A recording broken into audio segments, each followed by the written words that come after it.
సిలువ సిలువ అంటే సాల్వలు చెప్తారా?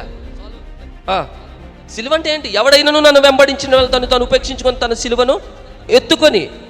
సిలువ అంటే మీకు అర్థమైంది ఏంటి? శాపగ్రస్తుడు వేలాడేటటువంటి స్థానం, దరిద్రమైన మరణానికి సూచన.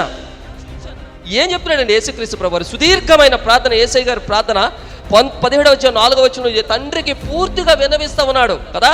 నేను ఫినిష్ చేశాను డాడీ, నువ్వు కిందకి వెళ్తావు కదా బాబు, వాళ్ళు నేను సరిగా రిసీవ్ చేసుకోరు, పర్లేదు డాడీ, సరిగా రిసీవ్ చేసుకోకపోయినా పర్లేదు, నీతో జీతంతో ఆటలు ఆడతారు, ముఖం మీద వస్తారు, పర్లేదు డాడీ, గడ్డాలు పెరికేస్తారు, భూమి మీద కొడతారు, దేహాన్ని దున్నేస్తారు, ఆకాశానికి భూమికి మధ్య నిన్ను వేలాడదీస్తారు, అవాకు చవాకులు మాట్లాడతారు, మానసికంగా శారీరకంగా నిన్ను హింస పెడతారు, పర్లేదు డాడీ, నీ కొరకు నేను దేనన్నా చేస్తా.